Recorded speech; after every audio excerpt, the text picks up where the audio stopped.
faces here, so I know there's been a ton of people on board, but I also think there's some new people, so I'm just going to go ahead and make this quick. Great. Hi, my name is Nick. Welcome on board the Sloop Clearwater. Great. So I just have a couple of things that, some rules that we have on board so that everybody stays safe. The reason it's really nice so everybody stays safe is that that's the best way to have a good time. So the first rule on board the Sloop Clearwater is that while we're out there for our 3-hour sail, everybody needs to stay on board the Sloop Clearwater. Please don't try and go to that boat or any other nice boat too. Great ways that we can help ourselves do that is these lifelines are there to catch you if you're near the edge and we start heeling. But please don't hang on them or lean on them. And unfortunately, that's not actually a seat. Folks are not allowed to sit there. I'm sorry. Once I'm done with this talk and we get off the dock, folks will be able to sit on the other side of the vessel. I know it's really crowded, but you'll see as we're getting off the dock, the crew will be running around the other side with lines and fenders, so it's just not safe over there. And then we'll put the lifelines up on the other side so then folks can spread themselves out to either side. Great, so that's your boundary on the side. Up forward, there's a log that runs across the deck. Please do not go forward to that log. There's no lifelines up there. There's a bunch of anchors. Well, there's 2. Anyway, there's just a bunch of stuff to trip on. Also, the jet's going to be tacking back and forth as we're up there. Folks are not allowed forward in that log. Don't go forward near that log. Your aft boundary is back where Vera is. Vera, wave your hands. There's a whole lot of room back there, but I need that space to steer. We steer this vessel with a big 10-foot stick. Go ahead and pull that all the way over, Vera, and show people. It takes up that whole space back there. I welcome all of you to come back and steer, but unless you're back there steering, please do not hang out in that open space. The lifelines peter out, and you will get hit with that tiller because as we're tacking into this wind and tide, I will put that tiller all the way to both sides of the vessel, so don't go back there. So when I come back and steer, just kind of hang out, and then I'll be like, oh, this person's clearly hanging out because they want to help me steer, and then I'll put you on the tiller, and then you'll be safe to be back there. But great. Okay, once we start sailing, folks are not allowed to do what I'm doing, standing on anything that's high. So you're welcome to sit in places that folks are seated. However, maybe not where you're seated. Yeah, great. But you're definitely not allowed to stand on any of those places. So if you have bags in the middle, just crawl to them. This boom's gonna be tacking back and forth across the vessel, so please do not stand up on anything high. If we open up down below to see what's down there, please just, when you go down below, use it like a ladder. So there'll be a crew member at the top of the ladder, and they'll tell you how to turn around at the top of the ladder, and you can go down backwards. Great. Folks are not required to wear life jackets, but I'm required to show you how to put one on. So if you direct your attention forward, Rand's going to show everybody how to put a life jacket on. Okay, so this is a standard Type 1 adult life jacket. I'm assuming that everybody here is over 90 pounds. If you are under 90 pounds, then we have child ones that are similar to this, but slightly smaller. It will be more fun. So basically, you open it up. Can't hear you. You have to speak louder. Great, they're all life jackets like that. They're reversible, so it doesn't matter which side you get. Just go ahead and put it over your neck. Goes over your head.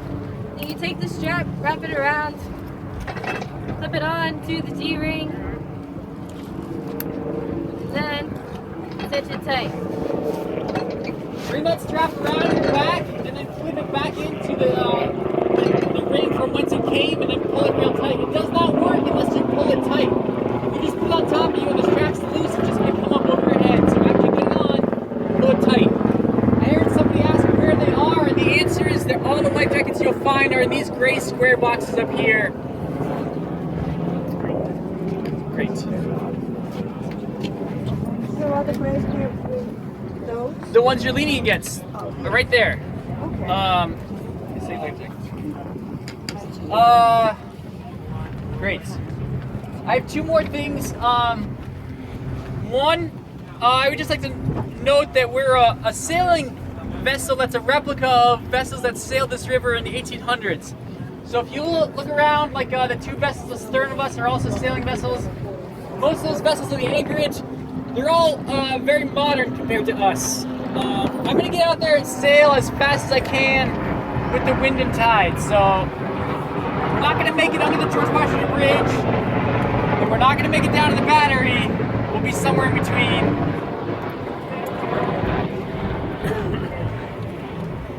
I'm just letting you know I'm probably going to disappoint a lot of people here because we're not going to go very far, but we'll sail really well. So we're going to stay somewhere in between the George Washington Bridge and the Statue of Liberty and not get close to either of them. It's just what we're going to do. Say again? We'll be tacking a whole bunch into the tide and wind. Yes. The other thing that I'd like to mention is that this trip will be a lot more enjoyable for you and your fellow passengers if you're on your cell phone as little as possible. We'll be calling out commands that you might want to hear, like ready about. That means the boom's going to come tacking over. So it's just a good thing to know and stuff like that. So thanks again for everybody coming sailing. Maybe I'll see you back after if you want to steer. Thank you. Welcome you on board. My name is Laura Nemisto. I'm one of the onboard educators, meaning that I organize a lot of the programs that we bring kids out on the Hudson River.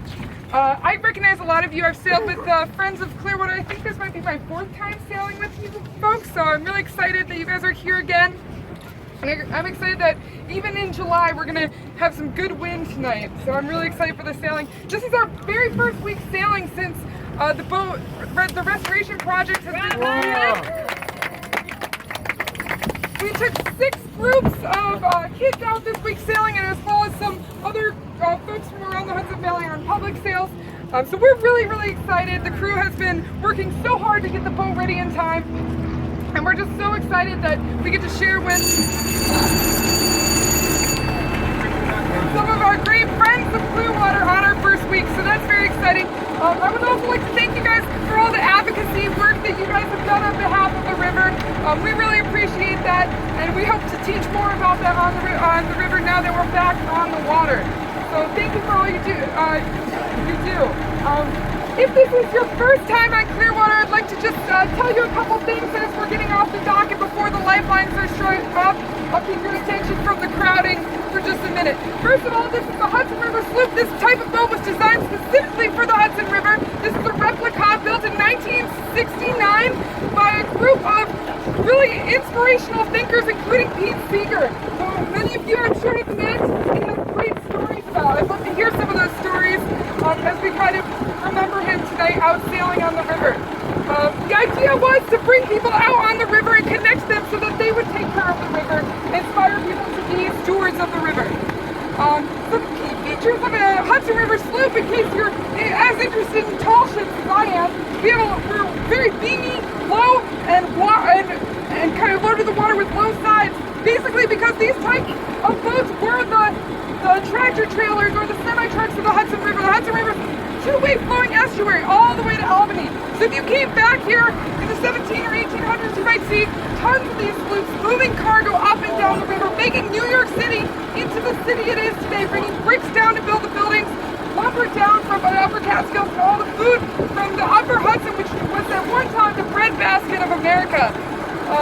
Also, in a few minutes, we're going to ask you to help us haul up our giant sail. We have a 3,000-pound mainsail. We're only a vessel 106 feet long. This is the 4th largest mainsail in North America. It's huge. And the reason for that is there's a lot of crazy geological areas in the Hudson River, like the Palisades and like the Highlands. Even though the Hudson River doesn't always get a lot of wind, this big giant sail helps us catch the little bit of wind there is way up over and helps us get by when other boats wouldn't. Now tonight we won't have that problem. We actually have a reef in our main tonight. We're going to have plenty of wind and we're going to be tacking like crazy fools. It's going to be great. Anybody you see wearing these blue t-shirts tonight, we're either crew or volunteers who have come to live with us on our week. This is the last night for a lot of our volunteers who started last Monday. Monday was our Coast Guard inspection, so they've really seen us through our very first week on board. I encourage you to ask any of us questions, concerns, or if you just want to hang out and talk to us, we'd love that. So please feel free to come up to anybody wearing these blue shirts. Probably any of you guys. You guys all seem nice. You can talk to each other too. Great. I'm going to stop talking for the time being until we get off the dock. In a couple minutes, I'll tell you we're going to switch to 2 sides and start hauling up that sail. I'm going to ask your help as long as you don't have any back or heart issues that might be agitated by physical activity. And I think Donna wants to speak for a little bit. Great. Very little bit. Got a all of it. Congratulations, everybody, for being on Clearwater, New York City Friends of Clearwater sale. I'm Donna Stein. I'm a board member and a board member of both New York Clearwater. New York City Friends. Edie Kendall's over there as our president. She arranged everything for today. Thank you. I coordinated John Breitbart. I hope he's here. John Breitbart coordinated all the financial stuff. Thank you, John. I don't see him. All right, he's here, right? Right. He's back there. Okay. All right. If you're not, if you're being on, what? Oh, and we're really privileged today to have our board member emeritus, Bernice Silver, on the board. Wow! 104 years old. Amazing. And still sailing. So we're so glad you're here. And her helper, your name is Yvonne. Thank you, Yvonne, for taking care of Bernice. We also have a new person that we just met on the dock tonight. What's your name? Felicia? Vicky just came. We always need, it's like our newest member. Everybody who's here today is now a member of New York City Friends of Clearwater. Welcome. And please come on the third Friday of every month. We have our meetings with our music and food and everything we do here today except no boat. All right.